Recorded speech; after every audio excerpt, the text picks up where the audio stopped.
Happy Friday! Yeah, that's right. We're in a mood this morning. We are ready for a wild show. Yahoo Sports Daily coming at you for the next 2 hours. She's Caroline Fenton. I'm Jason Fitz. I say it all the time. We have a stacked show, but we really do. I promise. We've got a ton of action to get into. We've got Thursday Night Football to react to. We've got WNBA to preview. We've got a massive college football slate and NFL slate to get into. And just when you thought we couldn't have more, we do. Hour number 2, we have 2 massive special guests joining us. Matt Forte, the running back, joining us, obviously, and Bert Kreischer, comedian extraordinaire. So when I say we are stacked, we are truly loaded. Caroline Fenton, let's start this hour like we start every hour, though, with 3 points. What is on your mind? News updates. The college football gods have gifted us a conference matchup on a Friday night. So just when you thought you would have a free night to go, do things, see your family, see your friends. Not so fast, my friend, because we've got Florida State heading on the road to Virginia.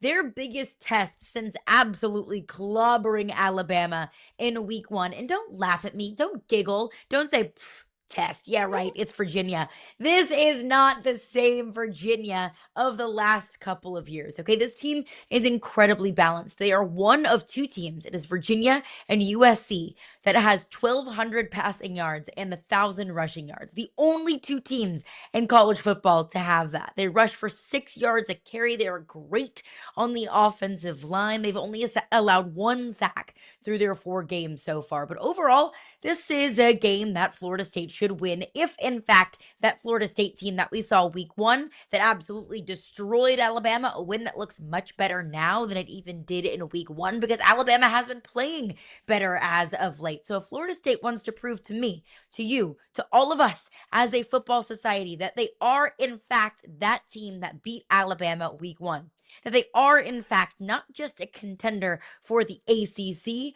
but a college football playoff contender and even a national championship contender.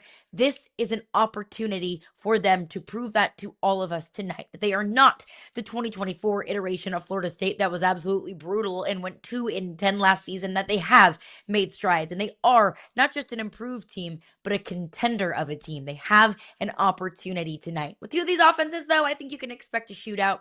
So I would maybe take the over. If you're Florida State, win, move on, and bring in all of the positive vibes and all of the good energy when they take on Miami and what I think could be an ACC championship preview next week. And just like you said, Fitzy, maybe the biggest Florida State fan of all time will join us later on in this show. Bert Kreischer, we'll talk to him about it.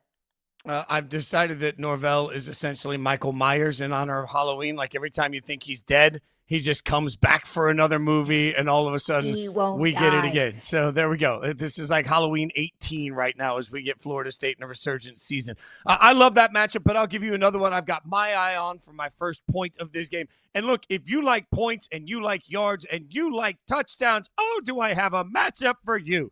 That's my sales pitch. TCU taking on Arizona State in a big, big matchup in the Big 12. And this one is truly all about the wide receivers, all about the points, all about the offenses, and who can figure out a way to get a big stop. Arizona is a tough place to play. There is no doubt about that. And now they're going to have to bring it, though, because they're taking on a TCU offense that is explosive. Eric McAllister is the TCU wide receiver to keep an eye on, coming off of a massive game. He got a Fitz bump last week, actually. And Jordan Tyson, the superstar wide receiver that NFL draft pundits are already looking at from Arizona State. So you combine that with Hoover just flying up the Heisman boards right now for TCU, and you wonder who's going to get a stop. Just remember, this Arizona State secondary can get got. They will give up some yards, but their defensive line can get after it. So Hoover's likely to face a level of pressure that he hasn't necessarily faced, but he's going to have the opportunity, should he be able to get through that pressure, to really slice and dice. Arizona State can run the football, and TCU can be run on also. So the question is, can they control any sort of a line of scrimmage? Can they control the pace of this? This is a big national game, as you see there. It's Friday Night Football on Fox, which means also that there's an opportunity to make statements that matter towards the college football playoff. I know it's early in the year, but remember, the committee's full of a bunch of humans, right? Humans at some point get distracted by massive slates of college football and trying to remember what happened when and taking an eye on all of it. This is a single moment for Fox to showcase the Big 12 on Friday night. So I know the committee will have eyes on it. I know we will have eyes on it. And if you love scoring, Caroline said earlier, hammer the over. Keep hammering the over on this one. Big 12 football at its finest. Going to give us a lot of points, a lot of explosive plays, and an opportunity to enjoy some fun football. That brings us to our top point. And you guys stayed up late last night. We almost got it. We almost had overtime on Thursday Night Football, the dreaded overtime on Thursday Night Football. Seattle was running away with Thursday Night Football. They were up by a couple of scores, and it looked like it was all going to be done. But not so fast, my friends, is exactly what the Cardinals say as they get a big comeback to take it to 20-20, and then a special teams gaffe gives Seattle great field position. They turn that into a game-winning kick, 23-20. And what I watched last night, Caroline Fenton, was Sam Darnold go out and absolutely carve, absolutely cook. Sam Darnold knew when to take the green grass. We saw mobile Sam. We saw accurate Sam. We saw making the throws before the break Sam. We saw all of this efficiency from Sam Darnold. And I just kept watching, and I just kept thinking the same thing, man. Boy, do the Vikings miss Sam Darnold now. Maybe it's time to put a little respect on a guy's name because he's going out for Seattle, and he's doing everything that we weren't sure he'd be able to do if he wasn't in the Vikings offense. Yeah, by the way, that game-winning kick, bold move by Mike McDonald because that kick was from 52. And literally earlier in the fourth quarter, they missed from 53. So, bold move there. But I appreciate it. You got to be bold in football. To your point about Sam Darnold, though, I can't even tell you how many times last night I said, damn, that was a laser. Like, man, look at Sam Darnold threading the needle. Look at Sam coming up with a beautiful throw and a perfectly timed and perfectly aimed throw when they absolutely had to have it. Sam Darnold, I have been saying over the last couple of weeks, I just cannot think that winning 14 games in the National Football League is a mistake. I can't believe that that's a fluke. I don't care if you have Justin Jefferson and maybe one of the brightest offensive minds in football in KOC in Minnesota. That's not a mistake, and that doesn't happen by accident. And I do think that, it's not like Sam Darnold's leaving Minnesota and going to a team with just a bunch of Scarbinis. No, he's got plenty of pieces around him with Jackson Smith and Jigba, who had a solid game last night, who made some acrobatic kind of catches.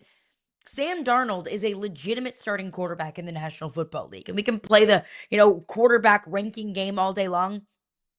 Sam Darnold is a top 15 quarterback in the National Football League. I'm not going to waste everybody's time by going through our rankings, but that's what he is.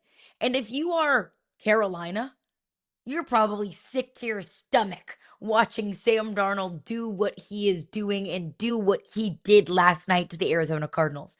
If you're Minnesota, do you feel just a twinge of regret? Do you feel just a little bit silly for letting Sam Darnold walk? I mean, I keep thinking back to what Vikings fans were blowing me up with last year, where we saw his true colors. Okay, you also won 14 games. Like, don't get it twisted.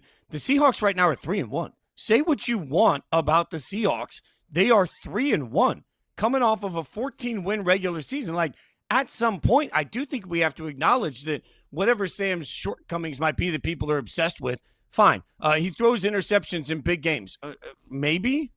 Okay. We said the same thing about Lamar for a minute, too. Like, there is a point for me, and I'm not comparing Sam Darnold to Lamar. Get out of my menchies. But there is a point here where I think we need to just eliminate the concept of game manager. And we need to eliminate the concept of system quarterback because that's what you need. You need a coach that is smart enough to put in a system that a good quarterback can manage. So, yes, at some point you want quarterbacks that can make throws off schedule and can help save you from plays. I get that. But you also need a quarterback that can execute your offense 85, 90% of the time. That's exactly what Seattle is doing. You mentioned JSN. Jackson Smith and Jigba had one target in the first half, and the Seahawks were still rolling. Why? Because Sam Darnold was doing what quarterbacks that are good are supposed to do. He was using his eyes. He was going through his progressions. He was getting through his reads. He was finding the open guy. What the hell else do you want? Like, we sit here and we find reasons constantly to tear down quarterbacks because we are too quarterback obsessed in the NFL without acknowledging what quarterbacks can do for you if they can play at a competent level. And that's exactly, even if all they are getting is pretty good quarterback play in this offense with those weapons, with this coaching staff right now, pretty good's winning you football games. So, frankly, for all this desperation of, oh, my God, we got to have the next Mahomes, we got to have the next Lamar, we got to have the next Josh, what you're really saying is we got to have the next Hall of Famer. What we're actually seeing is you can win a bunch of football games with a competent quarterback, and Sam Darnold is doing exactly that, Caroline. I think competence is undervalued in the National Football League. We get so obsessed with the flashiness of the elite quarterbacks in the NFL. Obviously, rightfully so. It's incredibly fun to watch Josh Allen and Lamar Jackson and Patrick Mahomes and Joe Burrow and that class of quarterbacks do what they do. But there are a lot of teams in the National Football League that are dealing with incompetence at that position. And competence looks pretty darn attractive when you are, swimming through the sea of suck at the quarterback position. And this Seahawks team, we talk about Sam Darnold probably not getting his flowers, and I think that we should give him his flowers. We are seeing a career reclamation, a career renaissance for Sam Darnold. Last year was not a one-off, I don't think, because we are seeing Sam Darnold currently in this career renaissance in Seattle. But I think we need to talk about Seattle as a legitimate contender as well. Not a Super Bowl contender, but a playoff contender. Because you said it. You have a competent quarterback. You have a solid run game in Kenneth Walker and Zach Charbonnet. You have a quarterback who's not afraid to run it himself in Sam Darnold that we saw last night. You have, where do we want to rank JSN in NFL wide receivers? Top 5? Top 10? Top 10 for certain. You have a top 10 receiver, and you have the defense like the Seahawks have with a head coach that I think has a brilliant defensive mind. Why not the Seahawks? They have all of the pieces. They play complementary football. I think last night put me on notice to what the Seahawks can be. I still think the Rams are the class of that division, but why can't the Seahawks scratch and claw their way into a wild card spot? Why not if they play like that last night? Found a way to win up early, played sound defense, got a couple of turnovers. Sam Darnold didn't make any fatal mistakes. They have the pieces, Fitz. Why not Seattle? I mean, if Seattle's looking at it and saying all Sam Darnold does is win 14 games from Minnesota, I think Seattle fans would take a 14-win season this year. So they're 3-1 right now. The other side of it, I do want to give some credit to what was a really tough night that turned into kind of a beautiful ending of it, even in a loss, for Marvin Harrison Jr. And for anyone that didn't see, Marvin Harrison Jr. had a tip ball in the first half, should have caught it, that led to an interception. And then this moment, this was in the fourth quarter as Marvin Harrison Jr. grabs a touchdown pass that was really difficult. It was a difficult catch. He went in and he just took that ball away. But what was really significant to me, really just touched my heart, was watching him on one knee after it just celebrate that. You could tell that moment meant something to him. Marvin Harrison Jr. has struggled. And I would tell everybody the most important number on Marvin Harrison Jr. to me has always been 0. That's the number of drops he was credited with in his entire college football career. That is not a misspeak. 0 drops in his entire college football career. Something has not worked in the NFL for him, and it has gotten in his head. And you heard Kirk Herbstreit talk about that. I think there was a really significant moment when he high points that football, when he comes down with it, and you can see what it meant, palpably feel what it meant to him on one knee in the end zone, where you just felt the weight of the world off that young man's shoulders. I thought that was a really beautiful thing in Carolina. I hope it helps unlock the Marvin Harrison Jr. we've all been waiting to see. Yeah, when he first bobbled that ball right into the hands of a Seahawks defender, looking on Twitter, scrolling through Twitter, everyone is just totally piling on Marvin Harrison Jr. And look, welcome to the NFL. You were drafted to be a difference maker, and he hasn't been a difference maker. If anything, he has hurt the Cardinals more than he helped the Cardinals up until that touchdown last night. And after the interception, they kept panning to him on the broadcast. They kept panning to him on the bench, and he is just staring into the abyss. You can tell that he feels it. He feels the weight. He knows that he's falling short of expectations, way short of expectations. I got chills when the camera panned to him in the end zone right there. He just took some time. He took a second, just kneeled. And I think it was palpable, the emotion, the weight that you could feel lifted off his shoulders. And then you saw the big catch that he had late in the fourth quarter that set up that touchdown to tie it. So I think that, I hope that that maybe unlocked something. I hope that exercised, whatever demons were plaguing Marvin Harrison Jr. And I hope we start to see a whole lot more of Maserati Marv moving forward. We've got a ton of football to get to over the course of the show, but coming up next, the entire country might have felt the sigh of relief that came from Detroit last night. We'll tell you about the Tigers night and why maybe it changes the rest of what the Tigers are facing next.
Welcome back to Yahoo Sports Daily. She's Caroline Fenton. I'm Jason Fitz. Last night was a huge night in Major League Baseball. We've been talking about it on this show all week, really. I mean, the AL Central race back to being dead even record-wise. The Tigers avoid the sweep from the Guardians. They snapped their 8-game streak last night against Cleveland. Cleveland has the tiebreaker. Okay, Cleveland does have the tiebreaker, but of course, it was 2 nights ago that I put my money on Detroit snapping the losing streak, and instead they did it last night. That's the way these things go. Caroline Fenton, how important was it? Like, how imperative for the rest of what's in front of us was it that Detroit get this thing figured out last night? How important is keeping yourself alive? That's how important it was, and that's exactly what the Tigers did last night, because if they would have gotten swept by the Guardians, you're done.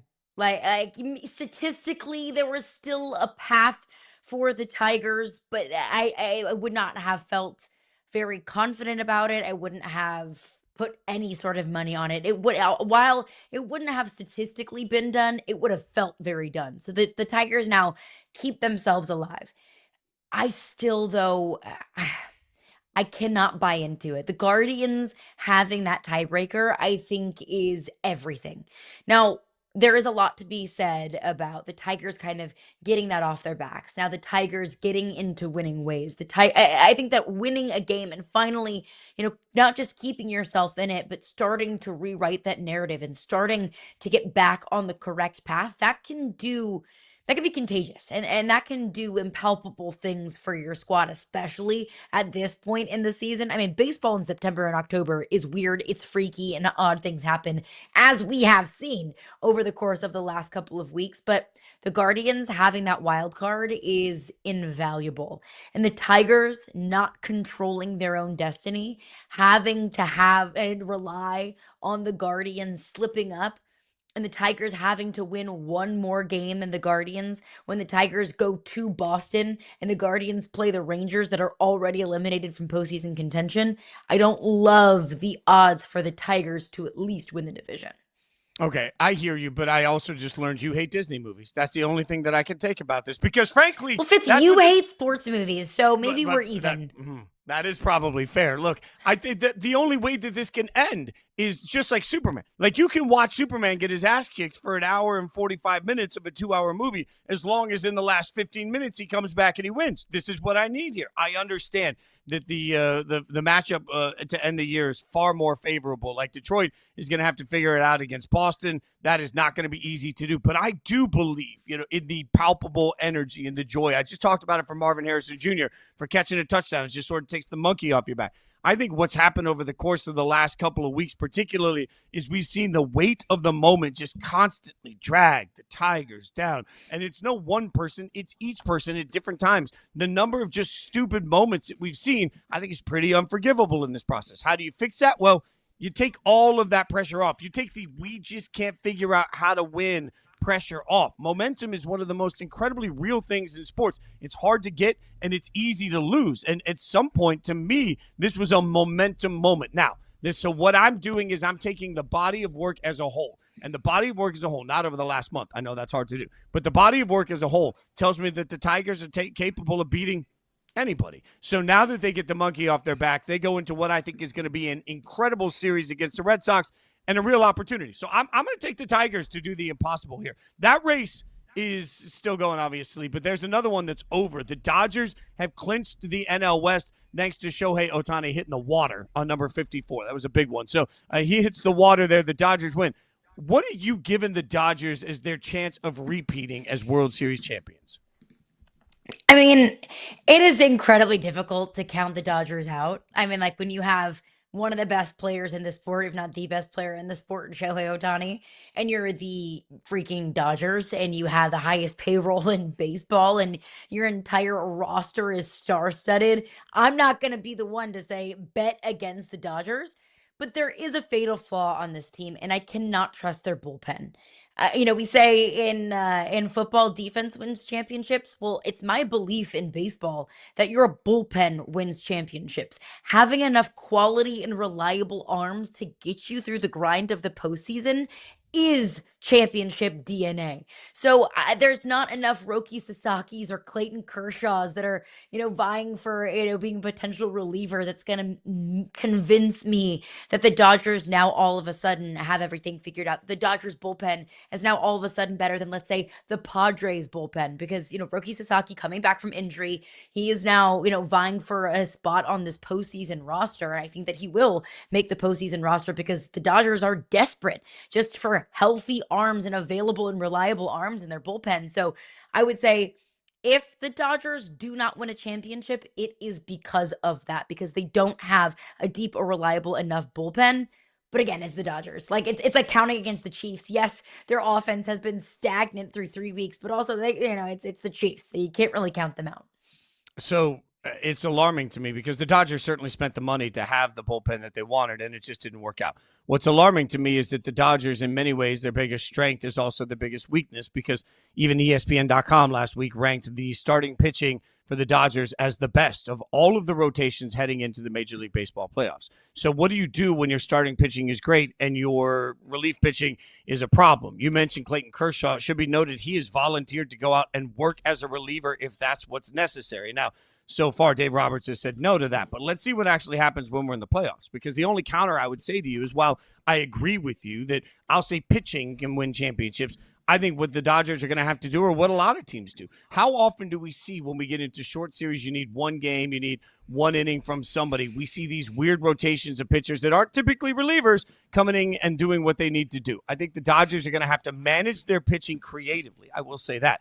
But I do believe that because their starters are so good, I wouldn't be surprised at all to see if they try and use that in creative ways, even on short rest, which can be an issue also, to try and just create different matchups on the mound that will give them the advantage. I'm not counting the Dodgers out until the Dodgers are actually eliminated. That's just fact. There's too much talent on this roster. And while I agree with you, if you're a Dodgers fan, you're puckered up over the relieving issues. I don't know that the Dodgers can't solve that by getting creative with the way they use their pitching overall. Let's take a look at the NL wildcard race at this point. The Mets hanging on for the final spot right now by a game over the Reds. The final series of the weekend for both.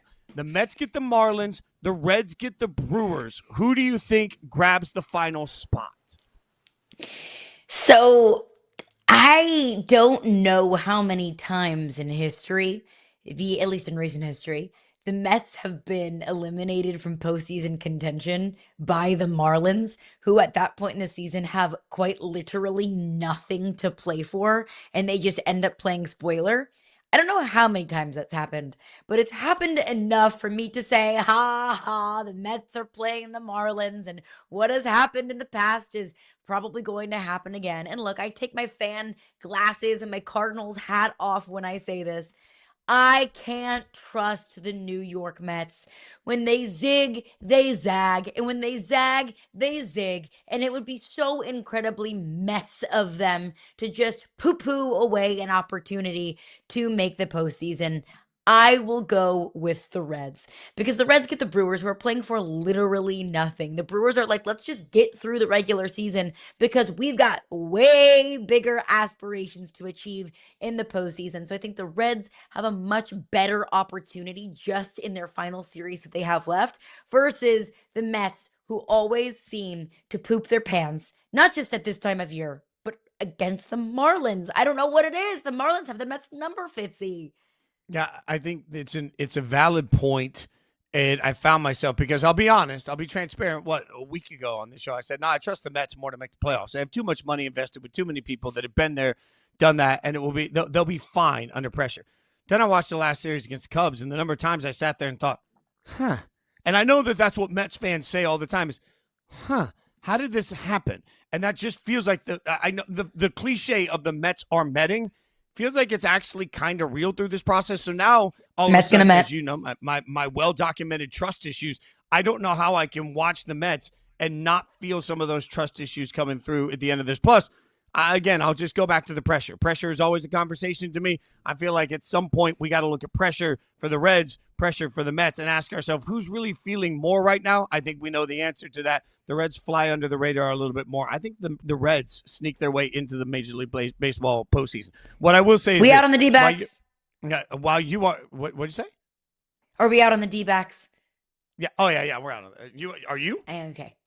I'm out on the D-backs. Yeah. Okay. Just making sure. That's tough in your it's household. It's impressive that they're even in this position, though. Yeah. Like, they sold at the deadline, and they're still 2 games back. I mean, I think it's credit to this team for being able to hold it together. But yeah, I'm out. Just remember, as you get into a weekend full of football, keep the second TV on Major League Baseball because this playoff action is going to be absolutely wild. Also, you're going to want to keep the second TV on.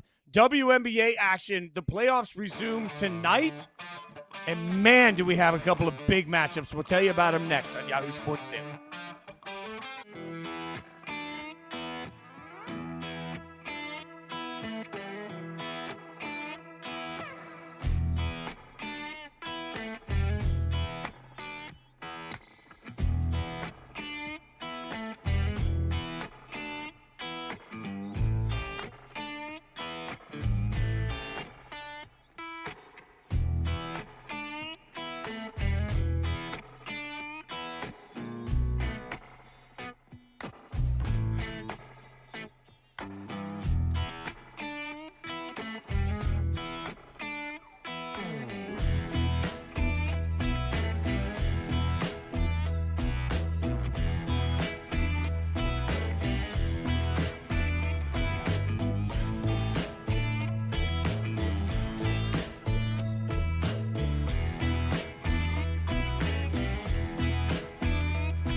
You spent your entire career in Connecticut until this season in Phoenix, and you have had a historic season.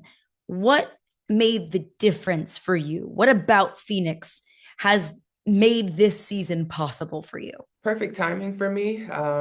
Just like you said, I was at Connecticut going at it for so long, trying to win a championship there. And, coming here was just a fresh start for me. And it's been amazing. The way that they invest in the team and take care of us.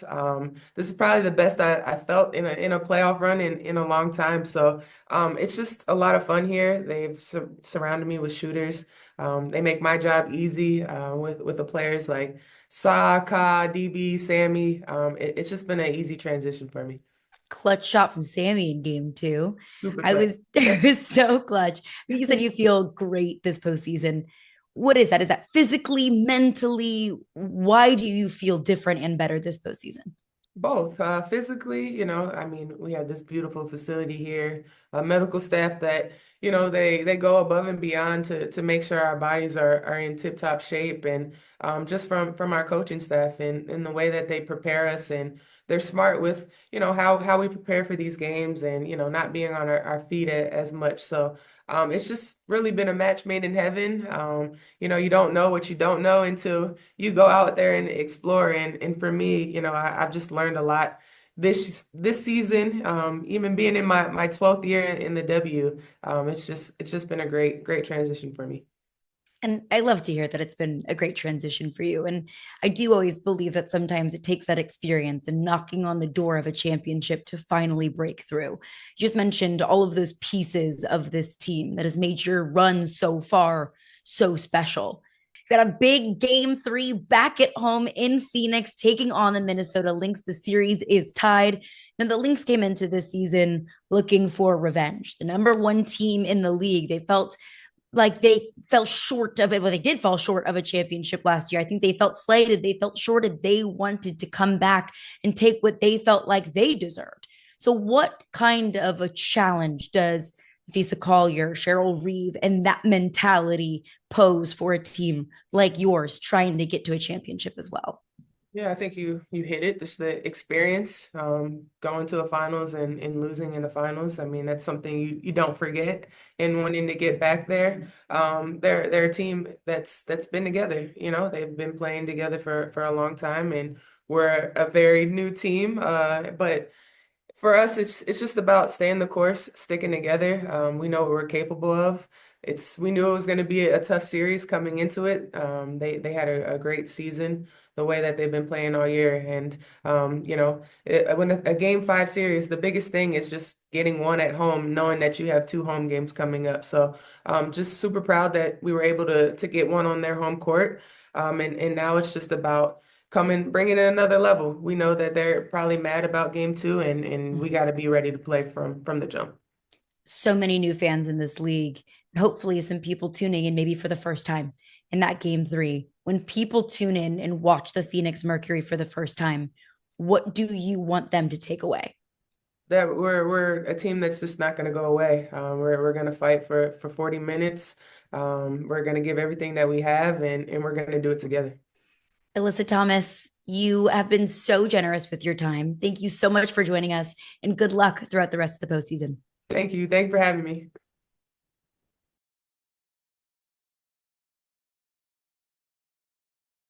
To watch the full interview, you can check out Hoops 360 on Yahoo Sports YouTube. Obviously, great job by Caroline getting to sit down. How was it being able to chop it up with Alyssa? She was awesome. She was so great. She was so just cool and calm. And let me just shout out Alyssa Thomas and the Phoenix Mercury. They play in a playoff game in a massive game three tonight. I talked to Alyssa yesterday.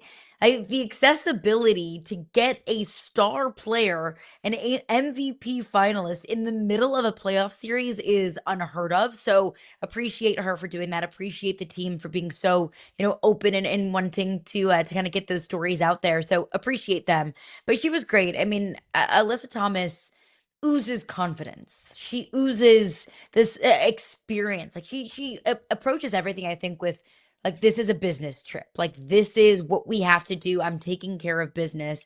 And I think that she and this entire team, she mentioned Clea Copper and Satu Sabli and rounding it out with Liz Thomas, like that is Phoenix's big three. And it's a young big three, and not young in age, but young in experience level together, that they just have this sense of confidence of we can do it. People might be counting us out, but we like that. We get fueled by that. We get motivated by that. So I could sense that just through the camera, and knowing Alyssa's personality, that is her personality. She's tough. She's rough. She's voted the best trash talker in the WNBA. And she told me that is a badge that she wears proudly. But that oozed through the interview of just this sense of calm, cool collectedness and confidence. Well, we're going to get to their matchup in just a second. We've got WNBA playoffs tonight. So let's start with the Aces taking on Indiana. This series now moves to Indiana. I'm not taking my fan hat off here. I think the Aces were awakened with that loss that they took in game one, and now all of a sudden, you mentioned taking care of business. It feels like ever since that loss, A'ja Wilson has been just adamant about we need to take care of business. I think they will do that. Even though Indiana is a tough place to play, and this Fever team has been really, really problematic for everybody. They have been a problem to try and eliminate throughout the course of this playoffs. I think the Aces are going to make a statement. What do you got here? Yeah, I'm with you. I think the Aces are going to be able to make a statement as well. Going back to early August, it was a 50-point loss to the Minnesota Lynx, and that is what fueled their 17-game win streak that got them that coveted number 2 seed in the playoffs. So I think that's what that game one loss kind of did for the Aces as well. And A'ja Wilson even said that game one loss, was more embarrassing to us than a 50-point loss to the number 1 team in the league in August. That unlocked something, that refueled them. So I'm with you. I think even though Gainbridge Fieldhouse is going to be raucous, it's going to be loud, it's going to be rowdy, it's not an easy place to play, the Aces have found out how to stop or limit Kelsey Mitchell. That's not something that very many teams in the league have been able to figure out how to do, but they held Kelsey Mitchell to just 13 points in that game too. They have the blueprint. They now have kind of the formula to winning and winning big against this Indiana team. So I think that just with experience, with their defense, they're going to be able to roll tonight. And frankly, I think that the Aces are able to close it out on their road trip to Indiana. Yeah, championship DNA won't be intimidated on the road. What about Minnesota? They are the top seed. You talked to Alyssa. This series looked a lot different halfway through game 2 than it did by the end of it, as a huge comeback is sort of what's on our mind. Does that mean we're about to get a better series? I think so. And if you haven't been watching this series, now is the time to tune in. Because in game 1, the Lynx were down. They powered back in the second half to win that game. Game 2, vice versa. Flip it. The Lynx were up 16 at half, and the Mercury powered back to win in overtime. This game, and this series rather, has been very closely contested. And I asked Alyssa what she felt like that second half against the Lynx, where they came back down by 16, what she thought that did for her team. She said, we now have belief that just, it taught us everything about, resilience, about, not shooting ourselves in the foot. And the Lynx have been known as the most resilient and sound team in the WNBA. The Mercury were able to use that against the Lynx, that they were the more resilient team, that they were the team that was making fewer mistakes, that they were the team that didn't take their foot off the gas in the second half. I think that's able to power them now that they have all of this momentum from that second half, winning game 2, and now they're back at home. I think that's able to fuel them to take a series lead, win tonight, go up 2-1. That's interesting because you mentioned the resilience. I just keep thinking about how well the Lynx have played all year long. And to me, they're the number 1 seed for a reason. And they can beat you so many different ways. They move the ball so well. They do everything that you want a team to do to win in this situation. I think a 16-point meltdown can also be a wake-up call for them. I don't want to oversimplify and just make this 1v2, but I still think we're careening towards a Lynx Aces WNBA final, which, by the way, would be a matchup for the ages we would be all in on. Those are our WNBA picks. We need to get some of our picks in from the weekend that we are about to see in college football and the NFL. We'll break down some of the biggest games and get you our pick 6 coming up next.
Is September 27, 28 the best sports weekend of the year? Never too early to have that debate. Saturday, the Ryder Cup, foursome and four balls, and then you've got three massive matchups in college football that are not only great teams but huge brands. And then on Sunday, you got the Ryder Cup again, the final day of the MLB regular season, where you will have playoff seeding on the line, playoff slots on the line.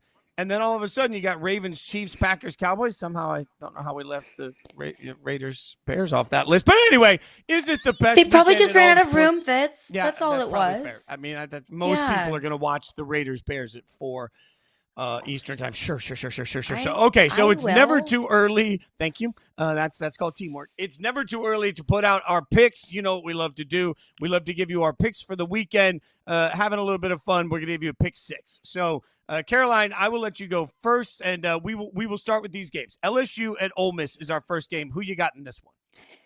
Let me just say, with this slate that we have this weekend, T's and P's to everybody that has to go to a wedding this weekend, because yikes, charge your phone because you're going to be watching it at the ceremony. I've done it before, and I apologize to the bride. I am maybe picking with my heart here in that I am hedging my happiness. I am going to take Ole Miss to beat LSU this weekend. I know that makes me a bad fan, but sometimes it makes me feel a little bit better when my team wins. Here's my rationale here. It is strength on strength and weakness on weakness. This LSU Ole Miss game.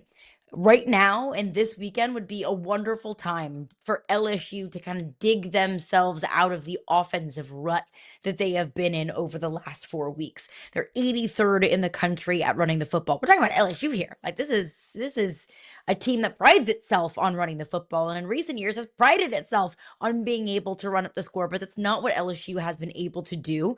And this Ole Miss defense is kind of booty. It's kind of bad.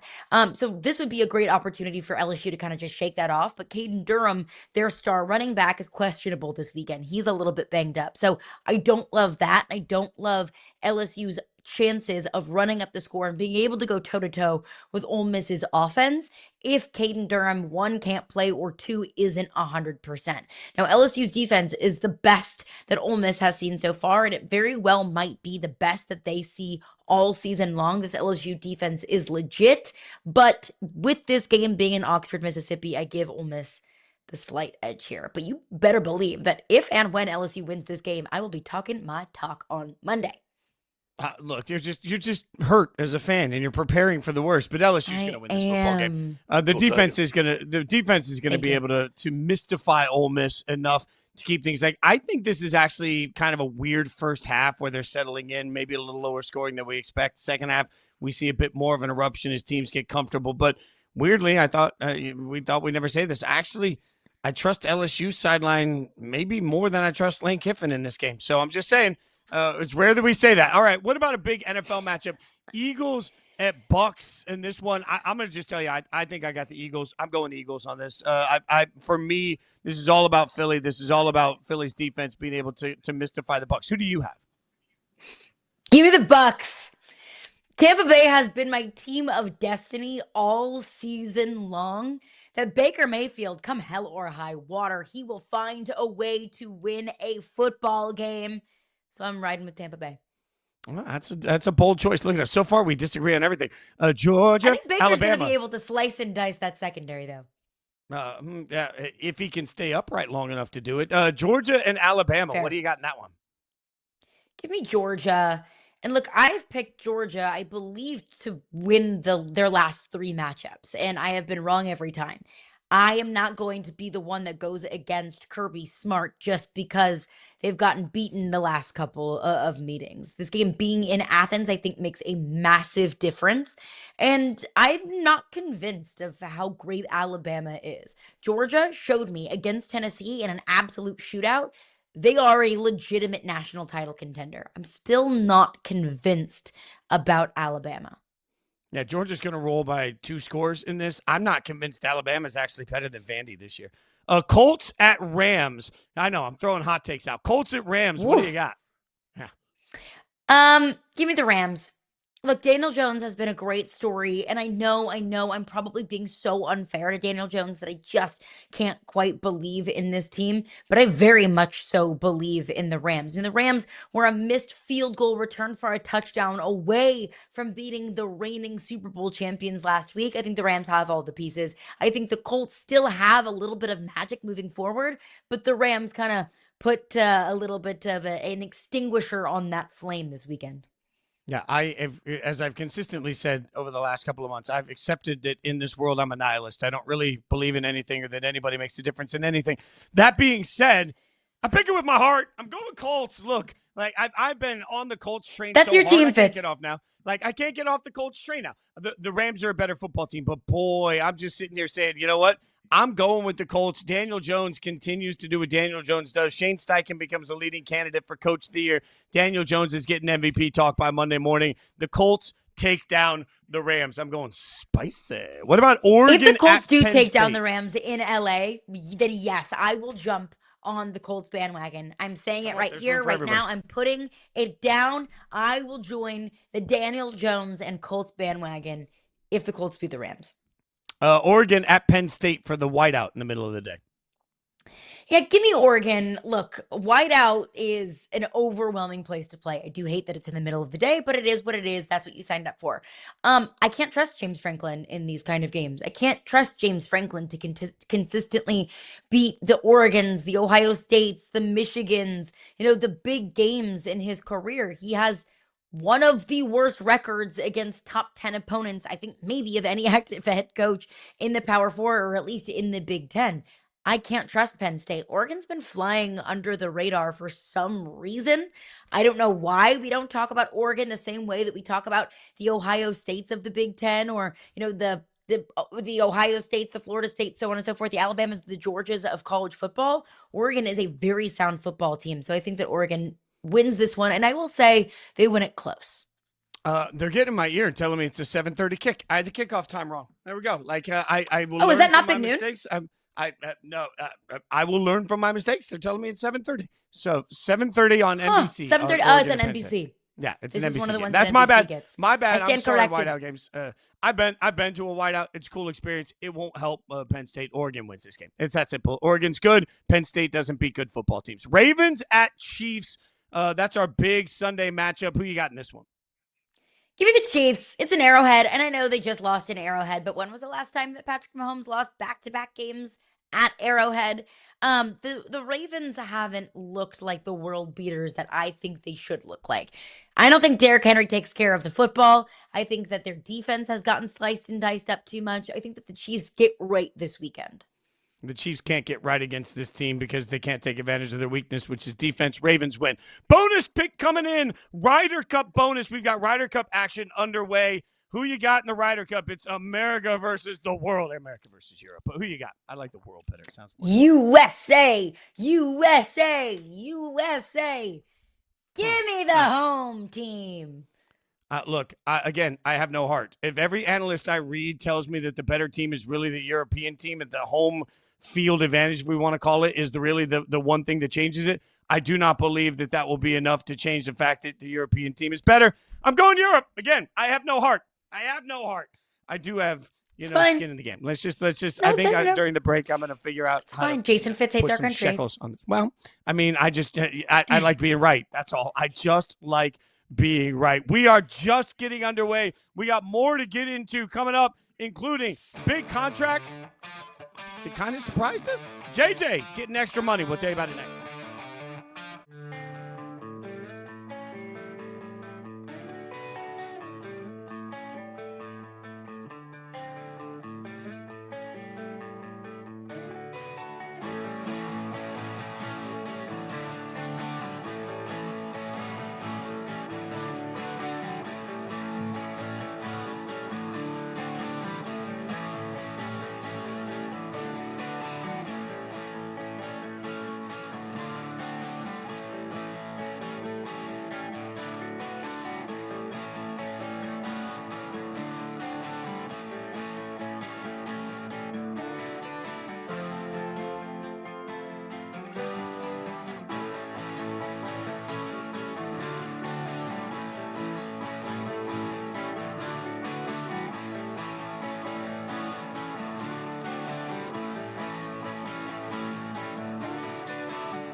The Guardians are that meme. It's like, call an ambulance, call an ambulance.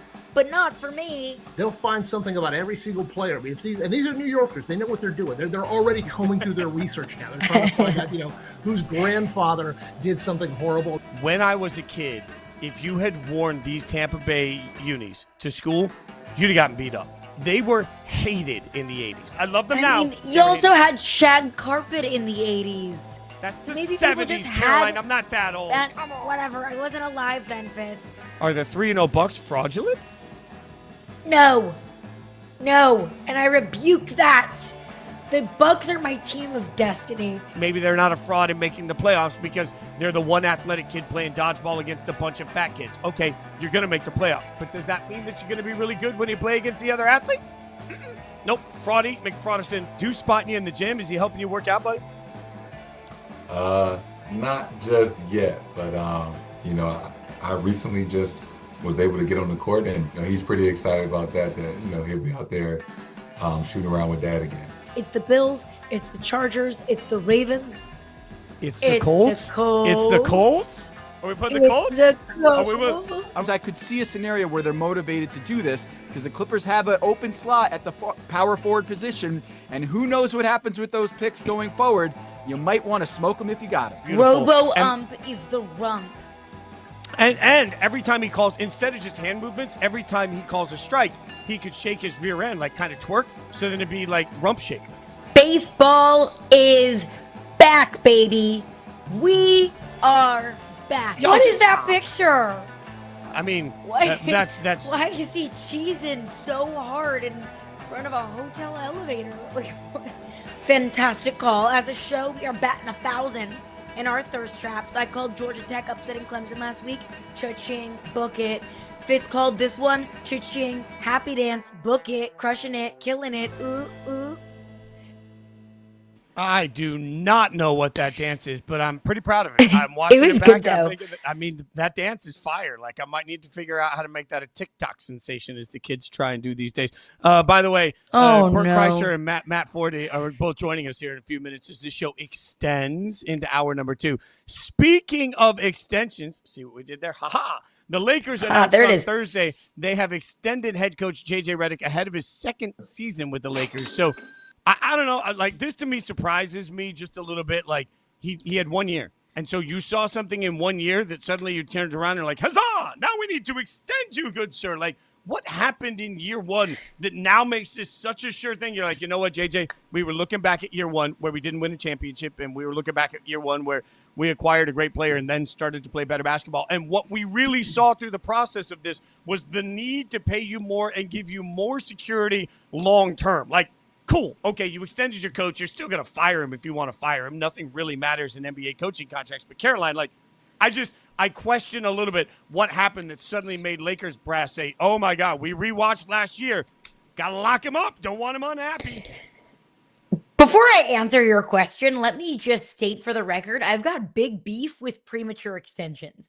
We see it all the time in college football. It's like, oh, you went 7-5. Here's a 5-year extension and $60 million that you end up having to pay out 2 years later because you gave the guy an extension way, way, way too early. I kind of feel the same way about this. Like you said, like, what did you all of a sudden see that it warrants an extension?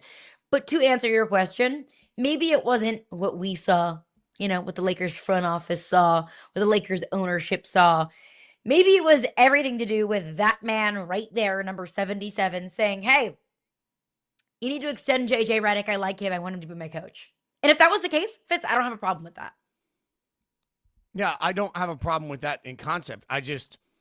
Man, organizationally, how long are the Lakers going to chase what everybody wants to try and keep everybody happy for what as a result? Like, the Lakers as an organization are judged on banners. And I asked when LeBron was acquired, how many championships would it take for LeBron to become an all-time great Laker? Not an all-time great player. I'm not talking about that. An all-time great Laker. Well, I would ask the same thing of Luka. How many championships is Luka going to have to win for Luka to be put in the same breath as some of the Laker greats? So maybe he wants JJ, fine. But I also look at the head coach and say, okay, you played really well down the backstretch of the season with LeBron and Luka. Like, how many professional NBA coaches would put out a team that sucks with LeBron and Luka? So JJ handled the market, and he handled the coaching moment. He was fine. He showed in year one that he can coach, but it doesn't resonate for me. Question for you, and maybe it's not fair, so feel free to check me. How important are coaches in the NBA? I mean, you can be coach of the year and fired the next. They're not important. Right. Like, I don't think that extending JJ Redick is going to be the difference for the Lakers making the finals or not making the finals. Like, it has everything to do with LeBron and Luka. So if LeBron and Luka want JJ Redick, I mean, if LeBron wants his podcast co-host to be his coach, then that is what shall be. When the future of your franchise is Luka Doncic and the right now of your franchise is LeBron and Luka, don't you kind of have to do what they say? Don't you kind of handcuff yourself to what those two want? You know what? You've talked me into it. Bronny James, next head coach of the LA Lakers. Bronny for coach. There we go. You're not wrong. You know what? Coaches don't matter. I'm not. I don't hate it. I don't Can't be hate any it. worse than Bronny the player. Okay. We're gonna continue into hour number 2 of Yahoo Sports Daily. Like we've been saying all show long, we've got some superstar guests to get to and NFL previews galore. What do we need to learn in week 4? We'll answer that next.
Welcome back to hour number 2 of Yahoo Sports Daily. She's Caroline Fenton. I'm Jason Fitz. So we've been telling you all morning, it is a stacked hour. We got superstar guests coming in. Like, they're just knocking at the door. They're going to ring the doorbell. We'll have some fun this morning.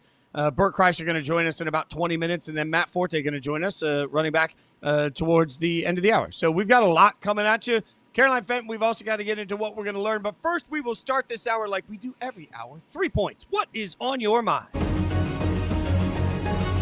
News updates. So there was a topic of conversation last night on the Amazon Prime broadcast on Thursday Night Football, and I think it's an appropriate conversation to have. With the news that Russell Wilson has been benched, Jackson Dart will be the starter in New York. I think we've questioned ourselves, and you as a fan have probably questioned yourself as well. Is this it for us? And I think it is. So if this is it for Russell Wilson, we have to ask the question that was addressed last night on the broadcast.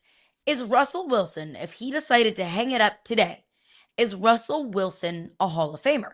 I mean, Russell Wilson won a Super Bowl. He went to another one. He's been to the Pro Bowl 10 times. He is 15th on the NFL all-time passing yards.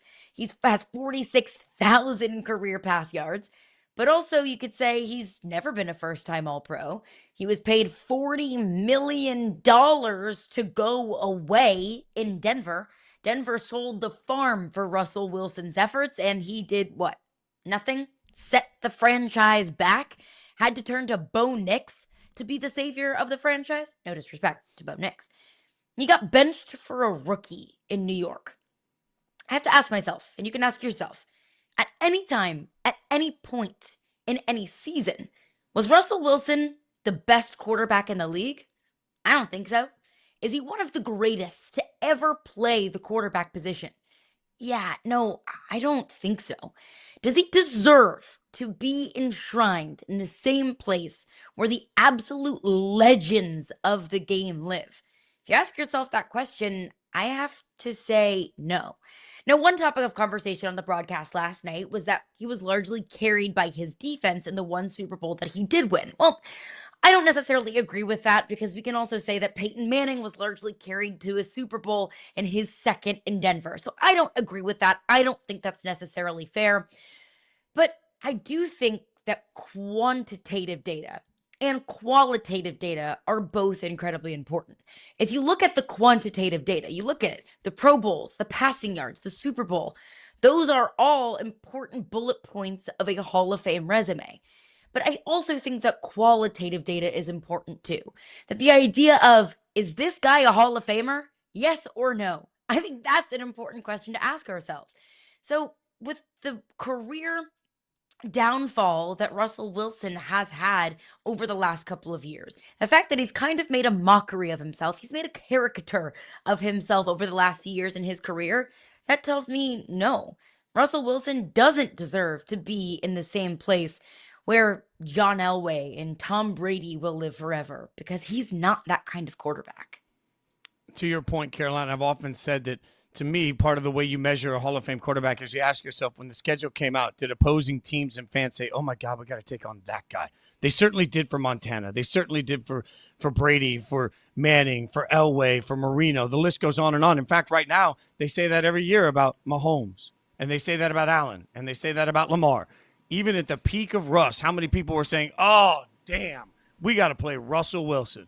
The answer to that tells you pretty squarely in my mind that he is not a Hall of Famer. I'll get you my first point of this hour. It comes to a matchup we are going to have this weekend as we get an absolute big one, at least if you like big blowouts, between the Bills and the Saints. Now, let's acknowledge that this is two franchises going in different directions. In fact, what becomes interesting about this is that there's a real opportunity for these two teams to be extremes. I said last week that there's a chance the Saints could go undefeated, to which some people on Twitter came back and said, you don't know ball and you don't watch the Saints. So I gave the benefit of the doubt, and I rewatched it. And if you're trying to find moral victory in the fact that it hasn't looked quite as awful as you thought it would, there is no moral victory to be had. The Saints will be the underdog in every game that they play the rest of the season. And the converse of that, the flip side of that, is that the Bills will be the favorite. Don't look now, but look at that schedule for Buffalo. They have a real shot at an undefeated regular season. Certainly things happen, and it's difficult. Do I get all of those things? Injuries, people will sit. I understand all of that. But the real point here is that I'm not sure the Bills are going to be challenged for the rest of the year. So all of a sudden, we're going to walk into the Bills with the, I believe, number one seed in the AFC pretty clearly. We're going to watch the Bills, barring injury, be the clear favorite. But the one question we'll have to ask ourselves is, have the Bills played anybody that really tells us anything about Buffalo? I don't know. And then if you're New Orleans, what do you do moving forward? The only real piece that you have that could be tradable is maybe Alvin Kamara, but you can't do that to your fans. You can't do that to your identity, and I'm not sure you even want to do that to the player. Plus, what are you really going to get back for a 30-year-old Alvin Kamara?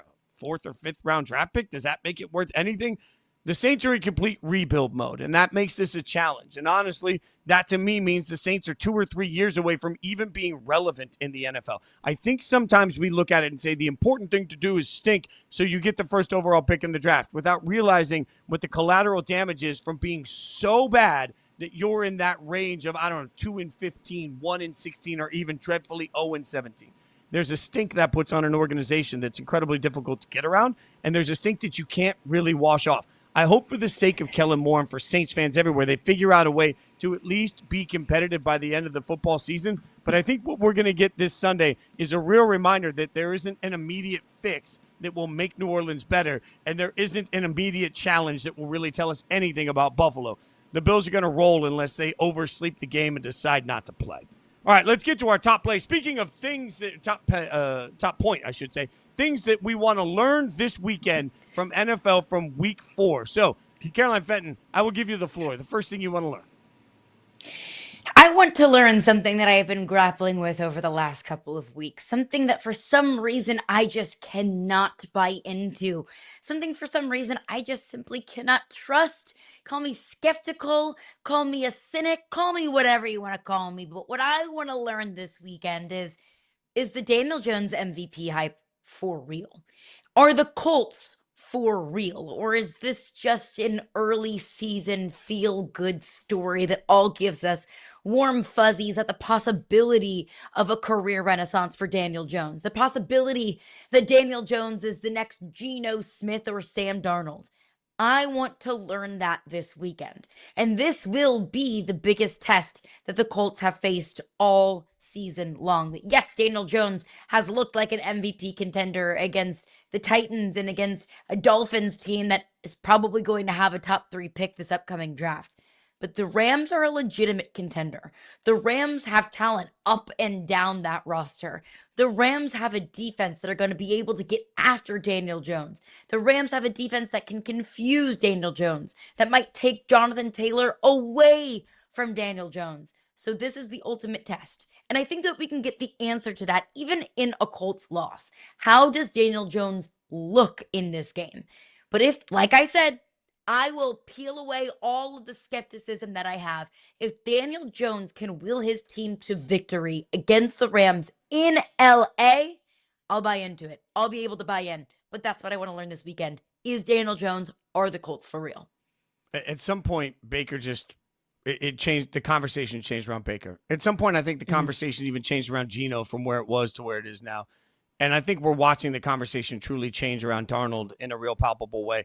You're right. A win or even just a really electric game by Daniel Jones will force more conversation change to happen around Daniel Jones, around the Colts, around the way we view that franchise. And frankly, as many people have pointed out, it will only raise more questions about what the Giants had in the building that they couldn't figure out how to utilize. You hired a head coach in New York that was supposed to be able to make the most of a quarterback, and now we're watching another head coach do it in real time right in front of everybody.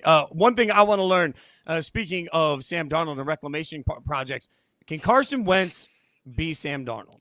Because let's be honest, right now, like the Vikings fans thought it was going to be the year of JJ and that they were so good as a roster that it wouldn't matter. They could develop their way around it. Everything would be fine. Well, now it's Carson, and it's Carson for a little bit. And the question is, can Carson Wentz have the same sort of impact to the Vikings that Sam Darnold had? Because, frankly, if you're Minnesota, you thought you were in a Super Bowl window. You won 14 games last year. You could have kept Sam Darnold in the building. You chose not to. Now, action has consequence. So, certainly nobody could have anticipated, I guess, another J.J. McCarthy injury. Absolutely. But when you had the opportunity to keep a quarterback in the room that did win you 14 games last year, you chose not to do it, which means you needed to have faith that the current quarterback room could get you into that same realm. Now that means we need Carson Wentz to be absolutely great. You see the numbers there. He was great on quick throws, ... versus the Bengals. Let's see if that can continue for Carson Wentz. Let's see if KOC can continue to be the quarterback whisperer, because Minnesota has too much on the line to let it go. All right, give me a question that you want answered. I would like to know this weekend, is Mike Vrabel really better than Gerard Mayo? I mean, I know that might sound crazy because everyone in New England, whenever Mike Vrabel was hired, was absolutely clamoring that that's our guy. He's coming back home. Mike Vrabel won a Super Bowl here as a player, and he's going to win a Super Bowl here as a coach. And he and Drake May and the entire Patriots fan base are going to run off into the sunset together. But what we've seen from Mike Vrabel so far with the Patriots is a whole bunch of doo-doo. There was a comparison on the broadcast. 27 penalties so far for the New England Patriots through 3 games. Gerard Mayo in 2024, 13. The Patriots have turned the ball over 6 times so far this season. Throughout the same number of games in Gerard Mayo's tenure last year, just once, just 1 turnover. And we're talking about a rookie Drake May last year versus a second-year Drake May this year. Mike Vrabel's 1-2. Gerard Mayo through 3 games last year, was 1 and 2. Now, those could be anecdotal. We might just be pulling little stats here and there. I do understand that. If you were to ask me today, who do I want coaching my team, Mike Vrabel or Gerard Mayo, I would take Mike Vrabel every single time and twice on Sundays. But it brings up a very fair question about just how good of a coach really is Mike Vrabel. I watched it. I witnessed firsthand his downfall in Tennessee. Then 2021, the Tennessee Titans were the number 1 overall seed in the AFC, even in a year where Derrick Henry missed significant time with a foot injury.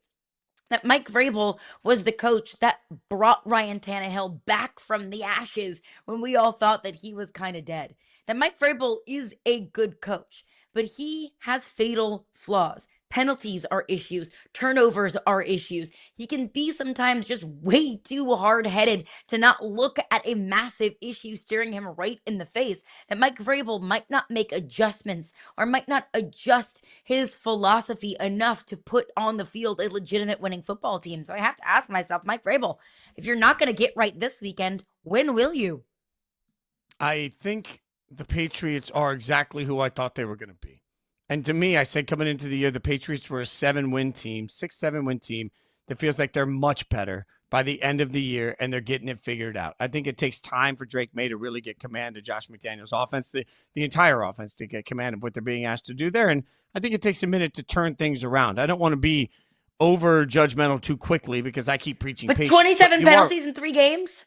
You're right. And this is a team that's 1 and 2. And remember, Vegas said coming into the year that they were going to be the favorite 10 times. So Vegas was telling you that this was a 10 or 11 win football team. What about the Patriots so far has looked like a 10 or 11 win football team? So I think they look like they're going to have the 10th or 11th overall pick more than a 10 or 11 win football team. And this is something you and I have talked about for years, that, at some point, part of this comes from the fact that nobody watched the Titans. So everybody saw Vrabel a certain kind of way because of his personality and because you watch it on Red Zone and because he's fun and like there's an interview quality to him and players love him and there's a vibe and an energy to it. But like, how many Patriots fans actually sat there and watched all of the games during the Titans' time where they were actually good to look at what Mike Vrabel is as a coach? So I think that there is some element of this that you're right. I think part of this is just we overblew the reputation of Vrabel, and then we suddenly turned it into everything is Gerard Mayo's fault. I want to give you one more question I need answered this weekend. Is Michael Penix Jr. on thin ice? And it's funny because, again, consistency here, right? He only played a few games last year. I kept pointing out that he had under 1,000 yards passing, and we decided that he was going to be absolutely the next great quarterback. Well, you got to expect some struggles here. So I'm trying to be patient in watching the development. But Penix Jr. was so bad in the last game that he got pulled for Kirk Cousins. Now, the coaching staff came out and said, hey, this is not a Kirk situation. It was just one bad game. What happens if one bad game becomes 2 bad games? That's why I've said consistently there's a reason Kirk Cousins wasn't allowed to go somewhere else. There's a reason the Falcons weren't interested in trading him. They paid him $100 million in case they needed him, whether it was as a backup or whether it was because, maybe Michael Penix Jr. didn't become an elite star. We need to re-examine last year's quarterback draft class, including Michael Penix Jr., with the information we have right now, because I don't know what proof we actually have that Penix Jr. is going to be epic. So I got to wonder, if he comes out and has another bad game, is he on thin ice? I think he very well could be. And if you're the Falcons, it's really attractive to bring in a veteran quarterback that's going to help you win a whole bunch of football games. And the Falcons might look at it and say, hey, like, we play in a pretty crap division.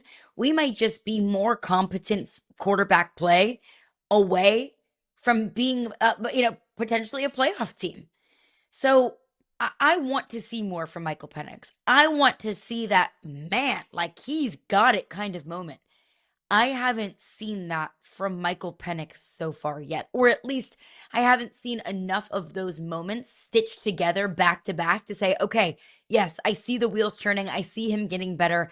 I see Michael Penix as I want to invest more into Michael Penix's development versus potentially looking elsewhere. I want Michael Penix Jr. to be successful because we've seen it. We've seen just the raw talent. We saw it at Washington. He's got a heck of an arm. He's got an absolute hose. I want to see that come to fruition and those pieces be put together in the National Football League. He is completing so far in his career 58% of his passes for 1,380 yards, 4 touchdowns, and 5 interceptions. Now, this is where I said yesterday with Travis Hunter that we jump to judgment too quickly, right? I think sometimes what happens, good or bad, we jump to judgment too quickly. So somebody has a couple of good games. It's like, oh, we figured it out. We got a quarterback of the future. Somebody has a couple bad games to start it out. Oh, we got a massive problem. Dump the guy. He's a bum. We screwed up the draft. None of that's true. What you're going to have to do if you're a Falcons fan and you really want Michael Penix Jr. to have the shot is give him time to cook. The problem is the Falcons are a team that's in a weird situation. Like, they have a roster worthy of the playoffs. So if their quarterback is playing them out of that conversation, then you owe it to the entire organization to change that. But if you have a roster that's not in the playoffs, sure, go get them the time. So that's why every one of these situations, Caroline, is so different. And to me, at some point, we've just got to look at it with a more patient eye. That being said, again, I will echo for everybody all offseason that said Penix. He's barely played any damn football. He's not completing 60% of his passes, and his touchdown to interception ratio is terrible. So we have no proof that he's actually a franchise quarterback right now versus Kirk Cousins, who, while Kirk Cousins may not be Dan Marino, as I mentioned earlier, we at least know that Kirk can lead you to some wins. He's not going to commit the fatal mistake. And now, if you go to Kirk Cousins, I think that's making kind of a big statement.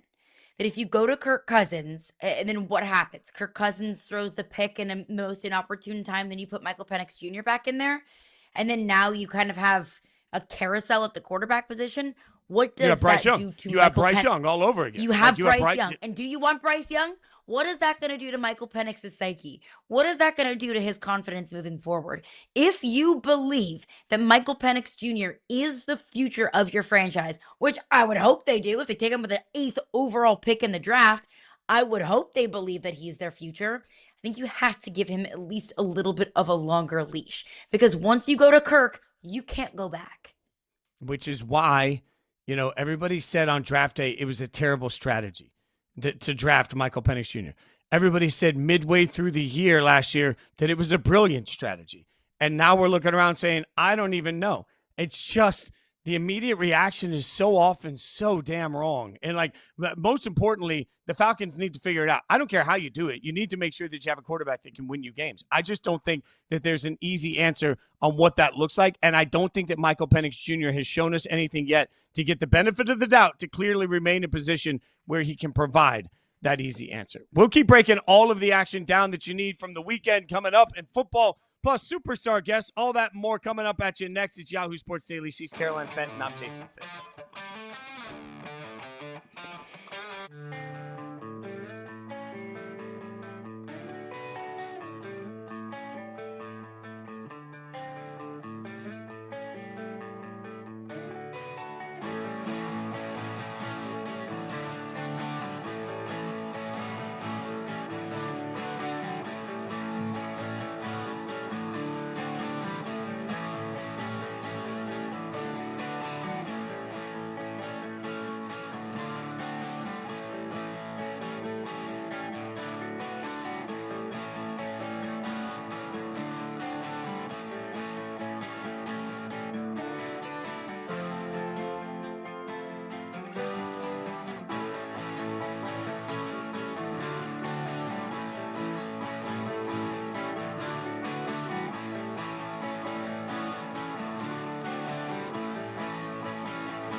Weekend one of the Permission to Party Tour was insane. Thank you to every single person who came out and partied with me in Rockford, Milwaukee, St. Paul, Duluth.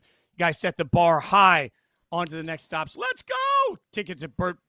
That from Bert Kreischer, who joins us now on Yahoo Sports Daily. Caroline Fenton, Jason Fitz, and on brand, not wearing the shirt, which we genuinely appreciate. I love this. Okay, so you got the shout-outs to all these Midwest cities, and you said, I realize Midwest loves exactly two things, sports and party, or at least I realize that. So give me your controversial take. I've been told that you think Ohio is the best state in all the land. Why, good sir? It's very simple. I'll start with topography. It's got the most diverse topography out of any of the states we have. Now, you can sit and say, what about Montana? Well, now we're going to switch over.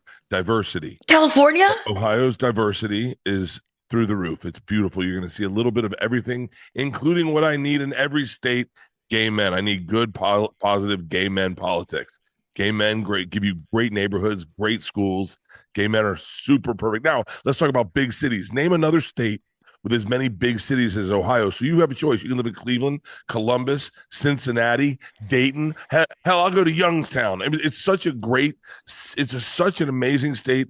And then last but not least, the people. Dare I say the Kelsey brothers are the gold standard for men these days, and they are two Ohio natives.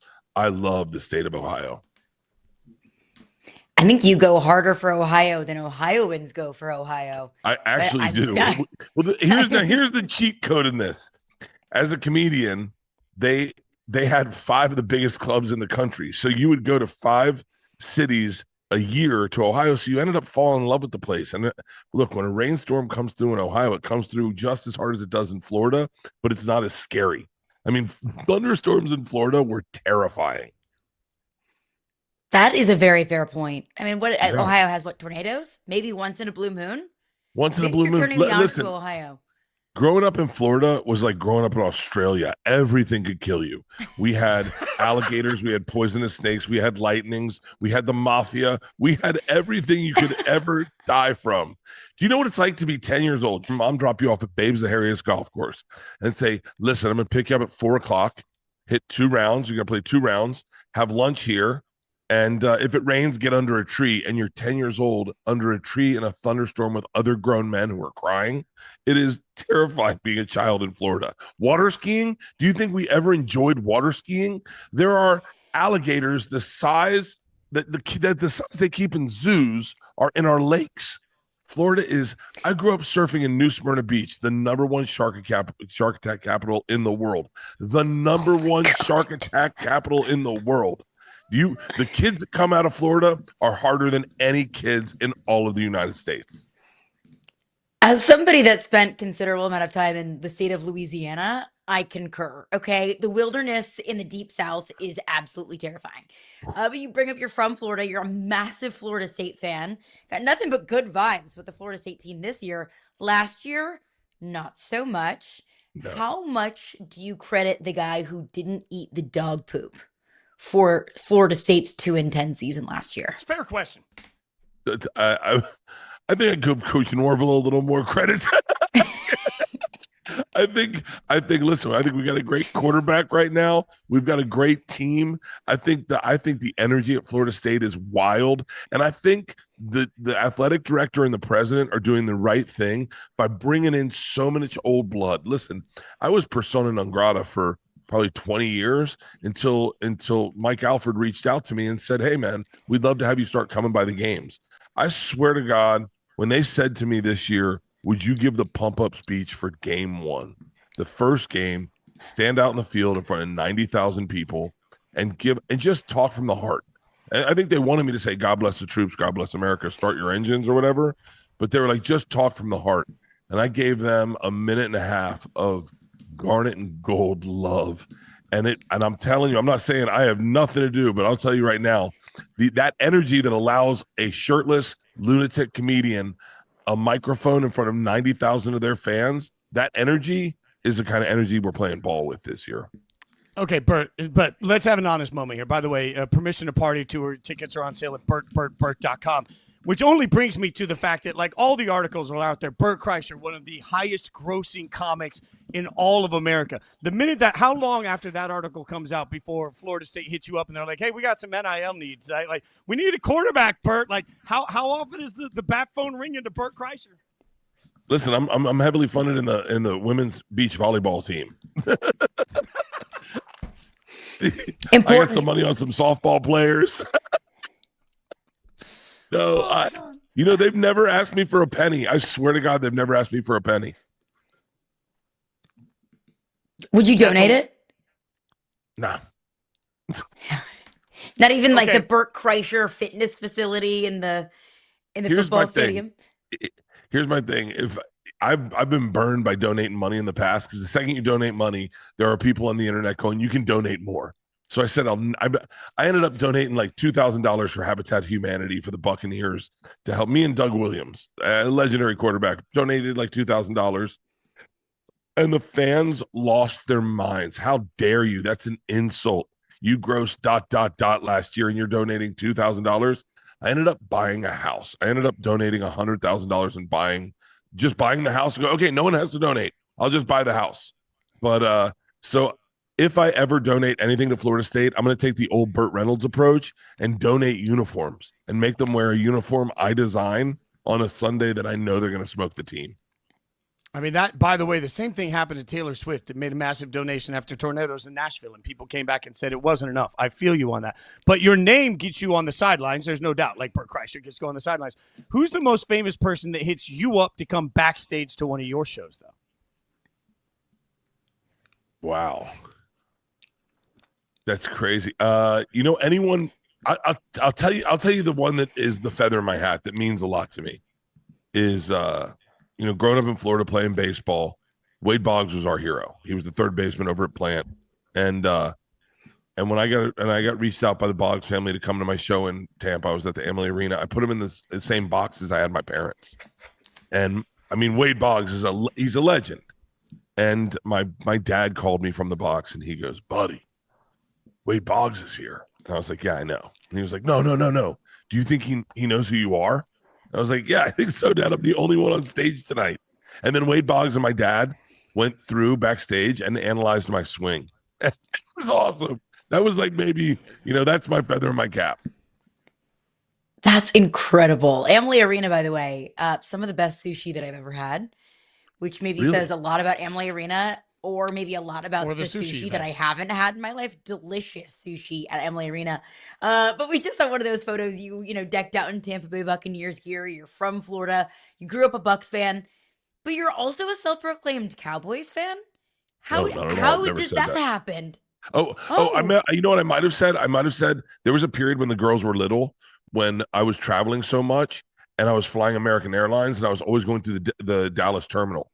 And I would never remember to bring the girls something home. So I ended up bringing them Cowboys stuff as a traveling comedian, I think every mid-level comic that I was at my entire career knows you just want to find a team that's on. This is before the internet was the way it is and Amazon and YouTube with all the streaming and the DirecTV. You just want to find a game that's on that you can enjoy. And Dallas was always on. And it was when Tony Romo was playing, and Tony Romo was so fun to watch. He was such a, and by the way, he's an amazing broadcaster, possibly even a better broadcaster. But I was a Dallas fan for the girls' childhood. And it was before the Rams came to LA. It was when I was persona non grata at Florida State, and the Bucks weren't having it. And so I would watch every Dallas game because that was what you'd go to the bar, you'd land in Dallas. You go to the bar and the Dallas game will be on. You have a double Tito's and soda back in the day before Porosos, but yeah. All right, so I've reached out to a bunch of my friends. We have some mutual friends after my years in Nashville to find out what I should ask Bert Kreischer. Taylor Lewan came back and said, "Got to get your thoughts on the bench press competition." So you're sitting here with no shirt on. What would you like to tell the world about you and the Bussin' Boys and maybe a little benching? This is the difference between us regular men and professional athletes. We're a lot of talk and not a lot of function. Like I love tugging the tail of a professional athlete It is my favorite thing in the world to watch their faces turn over, and they know what accomplishment is. And I know a lot of them. And I told those boys I could bench 300 pounds, and I showed them a video of me getting pinned at 295, and they put the bet on immediately. I'll tell you right now, I've never enjoyed working out more in my life with a goal in mind, with a goal in sight. And so they said I needed to bench 320 pounds by the Super Bowl. And I worked out harder than I've ever worked out in my entire life. I think I gained 80 pounds on my bench press. I mean, it was crazy in like 2 months. And I ended up benching 325 pounds. And what's crazy is like, I'm overweight, but I really enjoy bench pressing. The other day I did like 295, I think 6 times. So I love being sneaky athletic. It's the guy that's in great shape and that performs, everyone expects it. But when you're 255 pounds and you go to your high school baseball team and you hit a home run at 52 and you watch the look on young boys' faces like, whoa. Or when your buddy challenges you to a tennis match and you ace him 35 times and he's like, I didn't see that. Or when you go to a celebrity golf tournament and stripe one down the middle, like I did at what's the Saudis golf team? The Saudis golf team? Live Golf? Live Golf. Live Golf. Sorry, yeah. That's a bad way to explain it. Live Golf. They're like, hey, can you go to the watering hole and hit a 9-iron? And I'm like, yeah. Stripe it down the center, and everyone's like, what's that fat guy doing? Or when I ran the LA Marathon with no training at all in 5 hours and 33 minutes, or did a triathlon with no training at all. I love that energy. I love it. And that's why Tom and I have a 5K, is that it's fun to get out there and get active and be athletic. And our 5K is for the average person that doesn't get off the couch often. And, Jelly Roll's our mascot. So well, you guys can check out Free Bert. It's coming out on Netflix. That's obviously special that you've got there. And then Bert.com. You're touring everywhere. I'm just gonna say, Bert, you're in Hartford, right down the road from me in a few weeks. Am I now that you've hung out with me? Am I welcome backstage? Like, what do we do? Like, I've got my tickets. Like, coming back, like me hanging with Bert. Like, let's just making it happen. Hey, bring your boys. Bring everyone backstage. The thing is, this permission to party is just. It's my permission to party. It's getting out on the road and having a good time. And the material's loose and fun. It's going to be my new hour on Netflix. I'm shooting a new hour in like 12 months. Free Bert's my new TV show that comes out in January. It's a scripted series. And but it's like, look, man, I don't talk politics. I don't talk trans vaccine stuff. All the stuff my buddies and I may talk about behind the scenes. None of that's on stage. I don't ever talk about that stuff on stage. I just talk about my family, my fun, and black dudes. And on that note, that's the trifecta right there. Yeah, just check him out on tour, Bert. Man, we They're the appreciate best. the time, and I appreciate that you didn't wear a shirt. I expect nothing less, I expect nothing less than full on. Here, I'm not wearing pants. Let me show you that. Okay, there. Now we got to go. We're on TV. Appreciate you, Bert. Thanks for hanging out with us. Thank you, guys. Thank you so Bert much, Kreischer. Bert. Check him out. Bert.com is how you get your tickets. Go hang out with him. And next, we're going to hang out with Matt Forte joining the show. We'll get his thoughts on running backs across the NFL. We'll do it next on Yahoo Sports Daily.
Welcome back to Yahoo Sports Daily. Caroline Fenton, Jason Fitz, and Matt Forte joining us right now. 10-year NFL player, 2-time Pro Bowler. Matt, really appreciate your time this morning. You were coming straight to us after speaking at a really cool graduation. Tell everybody a little bit about what you were doing this morning. It's really powerful. Yeah, I'm here with Chase for Business and their Coaching for Impact seminar. We're actually kind of a graduation ceremony because the ladies and guys within Chicago area that were in the Coaching for Impact session, they are graduating and they are, kind of moving towards their successful ways in entrepreneurship. And I was able to speak to them from the standpoint of experience of the business of pro sports.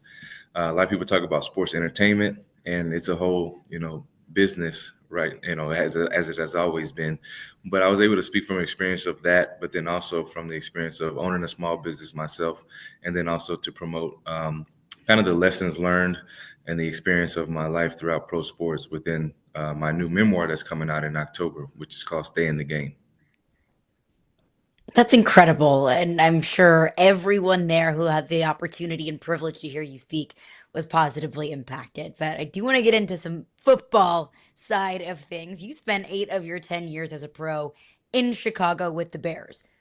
Major takeaways through their first 3 games. Yeah, obviously last week was a positive, them being able to get their first win under the belt of the season, and Ben Johnson as a new head coach to get his first win. Not how we planned it to be the 3rd week of the season to do that, but glad that they did. I hope that this is momentum going forward. They have a big game coming up in Vegas against the Raiders that they need to win that game too. I think that game is actually a little more important than the last games have been, just because we're going to see how they improve from one week to the next.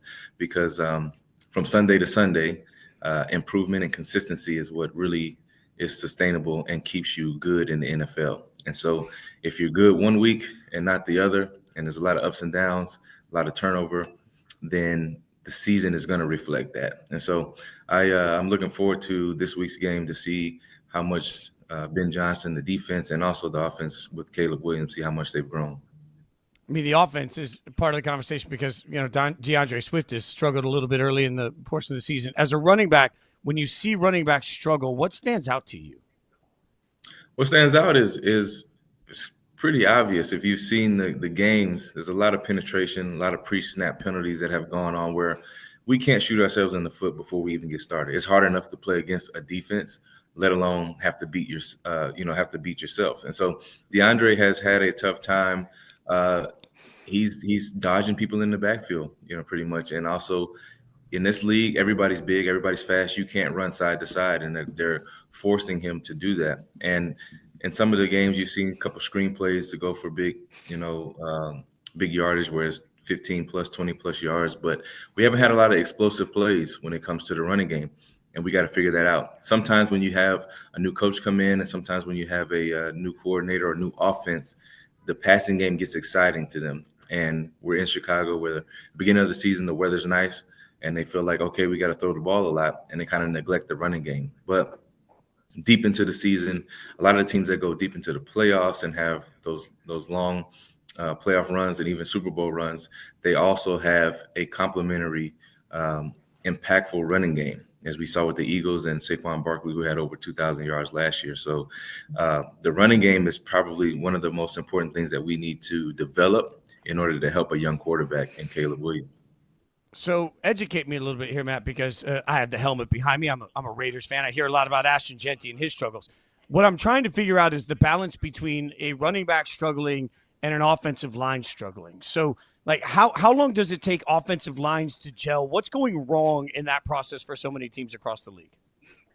It does take a while for the running game to gel if it hasn't been like a main focus, because it's not always going to be positive gains every time. Like those dudes on the other side of the ball get paid too, and they are very talented and they do their job well. So sometimes you're going to get no gain. Sometimes you're going to get a negative yardage play, but if you don't continue, it's like hammering something that is almost an impenetrable wall, and you just got to keep beating down the door to at some point it falls. And that's kind of the running game. It's the long game. It's not like these quick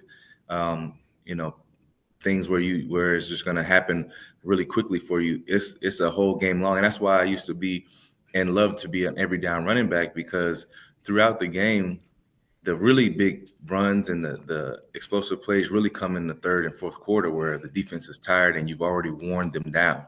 It's almost like boxing matches go. Like a lot of boxing matches don't end in the first round. Sometimes especially if you got two good fighters, it's going to go the distance. And in those last rounds, they're more important than the early ones. But with Ashton, he's struggling because he's a north-south runner, and he's a guy who has a low center of gravity. He's powerful. You've seen him run through some safeties when he's gotten the opportunity. But a lot of his carries have been having, as you see in the graphic, like his yards after contact. Their offensive line the defense is getting penetration in their offensive line, and he's having to dodge people, which I'm not going to lie, in my 10-year career over the NFL, I'm used to that. You have to dodge guys backfield, and you had to, kind of make something when nothing is there. And that's actually the mark of a really good running back, is when you can make something when it's not blocked well for you. Because anybody can run through open holes if you got good vision. But can you make something when nothing's there? Yeah, I hope he finds a way to break through. Ashton Jeanty was my favorite player to watch in college football last year. But one of my favorite players to watch in the NFL now is Derrick Henry. Feels like he has defied all the odds. He hasn't slowed down. If anything, he's just gotten better with age. But one thing that has been plaguing him and this Ravens team over the last couple of weeks is his fumbles. He can't take care of the football. That is so uncharacteristic of him. From your perspective, from a running back perspective, where does that come from, and how do you overcome that? Yeah, it's a mentality thing. Holding on to the ball, taking care of the football is paramount. A lot of coaches, and I heard this going back to college when I was at Tulane. It was like one of the coaches, actually my coach, Greg Davis Jr., said, I don't care how good you are, if you don't hold on to the football, you're not getting on the field. And so from then on, I've always heard that. It's like, well, I want to play, so I got to take care of the ball at all costs.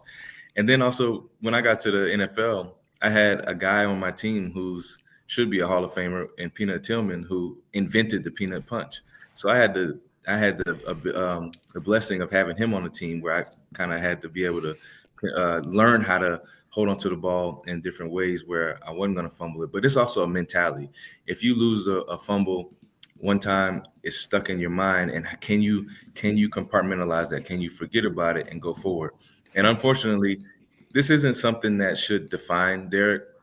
He's been great over the years, and this is the only season where he's dropped the ball or fumbled the ball in these game kind of turning points in the game.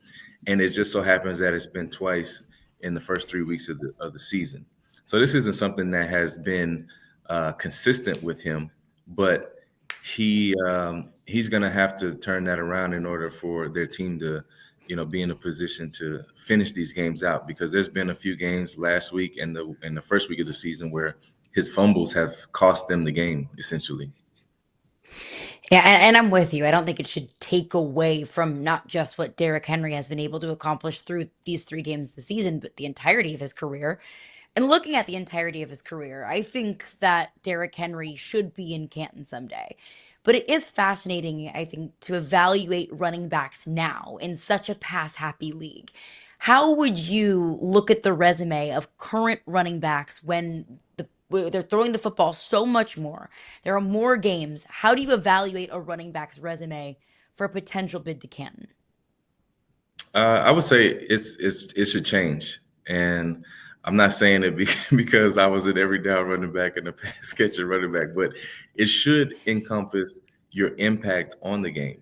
And that's not just as a runner, because if we're truthful about it, Canton and your Hall of Fame kind of bid as a running back relies heavily on just your rushing stats and touchdowns. And sometimes it's the amount of Pro Bowls, which, is here or there, but also Super Bowl, like what kind of team you were on. If you played on bad teams and you had 10,000 yards rushing, you may get in, you may not. But if you played on a team that won Super Bowls and maybe you had 10,000 yards, you'd probably be more likely to get in. So I think the bid should go towards everything that encompasses a running back, which is running, blocking, and catching. If you catch the ball, you're still a runner. And, so I think it should go all encompassing of what a running back should do, because in other aspects, like with quarterbacks, everything goes into it as well, like passing as well as running, and you're judged or evaluated off of everything you bring to the game. But what's interesting to me is we talk a lot about quarterback development, but Matt, educate me on this, because I hear so often young running backs struggle to get on the field because pass protection is such a big issue for them. But they're throwing the ball at an alarming rate in college football. Why are they not developing that skill before they get to the league, at least at a higher level, to have a better understanding when they step on the field? Because in college football, everything's kind of run and shoot, where they just want to get the ball out fast. It's kind of gimmick plays here and there. When you get to the NFL, there's so many different defenses as well. There's so many different defensive looks. Guys they're faster. They can, hold or disguise their coverages better. And it's confusing. It took me the first 3 or 4 years of my career to really understand and learn to read a defense. I'd be back in the backfield, and the coaches had a really big impact on that too. When we would have blitz protection meetings, the analytics aspect of it, of, hey, how many times does this team blitz from the right side versus the left? Or what's their favorite blitz that they do on third down? And so all of that goes into it, which the in-depth kind of preparation within college just probably isn't as it is in the NFL. And also the defenders and the defensive coordinators, they throw a lot more difficult fronts and looks at you. We heard from Tua Tagovailoa earlier this week, and he was kind of calling out Cam Newton's criticisms of his play and talked about, hey, not everybody can just come off the couch and play quarterback in the NFL. What do you make of maybe current players critiquing previous players, or current players' critiques of anyone's critiques of their play from your perspective as a former player? I think it's fair. If anybody has the right to critique a current player, it's somebody who's played the game before. And as long as you do it in a way that you're telling facts or truth about it, and from an experiential aspect. If you're talking from non-experience and you're just using stats and facts like that, sometimes it could come off as arrogant or disparaging, or maybe you just don't want, or maybe you just don't like that guy. But if you, there's always a way to say stuff. Sometimes it's not exactly what you say, but how you say it. And when you criticize a current player or a current, somebody, especially that is playing the same position as you or has played the same position as you, you can critique that, not as if you're saying that you were perfect. We know what goes into the game. Everybody makes mistakes while playing at the same time. But if you're on a downtrend and there's some things that are consistent that need to be fixed, you're able to hold that person accountable and to speak towards it because you've done it before. I think it's interesting you say that, Matt. I'm just going to be real with you for a second. Obviously, Caroline and I didn't play professional football. There's no doubt about it. There's a fine line. Like you mentioned tone. I think tone and the work and all of these things, like there's just a whole process that goes into it, and certainly it's become more divisive in modern culture where it's like, hey, you didn't do this, so you can't analyze that. I think that's on such a case-by-case basis. It makes it really, really difficult, right? Like there has to be, at some point, there has to be mutual respect. Respect on the person you're giving the take to and respect on the person the take is coming from. I just think that's mutual respect would go a long way in this world to fixing a lot of the communication issues we have. Absolutely. Absolutely. Mutual respect is key. And that should be the first thought you have when giving an opinion or a critique of anybody is, this is my opinion, but I want to be mutually respectful towards you because you are a human being. And this is just something that you do. This is not you personally. And that's the whole thing. I tell a lot of the young players too about their identity as a football player, because if you start to hear these things and listen to them or read them, and there's a lot of critiques on you, you might start to think that your value is in what you do, which is not, because the game's going to be over one day. And I think it's important, as you said too, that, you know, someone who hasn't played professionally, they have the right to give their journalistic integrity and have journalistic integrity and give their critique as well, but obviously with mutual respect in the aspect that is obviously talking about things that aren't clickbait, you know, or things that will just, I'm just saying this to get more attention. Matt, you mentioned you talk to young players. Have you noticed any difference in players today in the NIL era coming out of college into the NFL in the way they're handling business, the way they come into the league? That's a case-by-case kind of assessment too. Some kids come in, they're more mature, and they're like, I'm not really fazed by the money and the cars, clothes, and those things that, you know, people kind of strive for. And, you know, I've even heard about how mature Bijan Robinson was, where he had a Lamborghini deal, and he was like, I didn't even drive it. Like, it wasn't appealing to me. And that's important. Now there's other guys out there like, I wish I had a Lamborghini. I'd drive it down campus, you know, top down surfing on it or something, you know. So it just depends on the maturity aspect of the kid that's, you know, having the NIL deals. And then I have seen a current trend though of kind of the communication aspect of the young players coming from college to pros. And what I mean is, they seek structure. They want to be guided and taught in a way that is going to benefit them. There's a humility aspect, but when it comes to communication, they won't necessarily ask for it. I don't think they really know how to ask for it, but it's up to us, kind of the old heads or the older guys, the OGs, if you want to call it, to take them under the wing and say, look, I've been where you are. This is some of the stuff that can help you. Hey, congratulations on everything you're doing with Chase Business. Everybody, I'm sure, got smarter just getting to listen to you talk today. It's really cool to see you use your platform to help everybody get smarter along the process. We really appreciate your time, Matt. Thanks for hanging out with us. No, thanks for having me. That's great stuff from Matt. And just a reminder that all of this conversation, and he is right, like all of this conversation is nuanced. There's no one particular rule. Caroline, we are going into a wild weekend this weekend. So when we come together on Monday morning and we're trying to figure out the sky is falling, I think the biggest sky is falling matchup for everybody is going to be the Chiefs and the Ravens, right? Like, so this is our last chance. Before that game happens, do you believe on Monday morning that either the Chiefs or the Ravens will actually be eliminated from playoff consideration?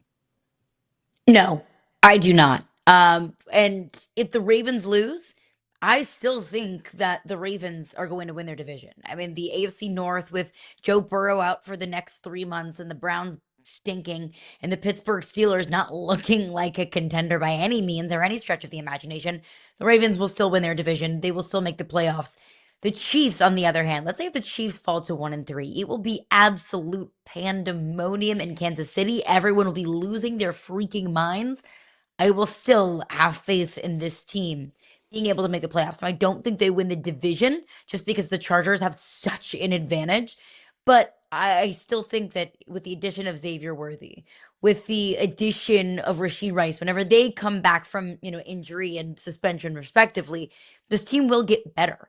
I will not count the Kansas City Chiefs out after week 4. However bad it may have looked, however bad their record might be, I can't count them out. That's the benefit of the doubt that they've earned. I think they would be counted out of the division, but to your point, they're still a playoff team. They'll just be a wild card team. The other big matchup that we're gonna be freaking out about is the Micah Bowl, right? So let me ask you this: if the Cowboys lose to the Packers, is their season done on Monday morning? Ooh, that's a really good question. Is it statistically done?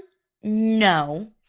Would it be fair of us to say in the same breath that the Green Bay Packers are a top 5 team in the NFL? Fair? We agree? Top 5 team, wherever you want to put them? Yeah. Top 5 team in the NFL. So if the Packers beat the Cowboys and we put so much weight into how good the Packers are, can we say that a Packers team that is not a top 5 team in the NFL, I don't think is a top 10 team in the NFL, can we say they're done after losing to the Packers? I don't think necessarily that would be fair. I still don't have a whole lot of faith in this Cowboys team because their defense needs some help. They could use, the efforts of that guy right there, Micah Parsons, not Jerry Jones. So no, I don't think it is. Yeah, and the hard part is that they would fall to 1-3, which means if you believe that you need 8 wins or 9 wins, I should say, to get into the playoffs, at least 9, that they'd have to go 8-4 the rest of the way through with that defense. That gets prickly for me. It gets really prickly for me when you look at it that way. And no CD, TBD, yeah, CD. Yeah, maybe. What I do know is that we'll be back Monday morning right here at 9 a.m. to react to all of the action. For Caroline Fenton, Jason Fitz, everybody behind the scenes, thanks so much for watching Yahoo Sports Daily. See you Monday.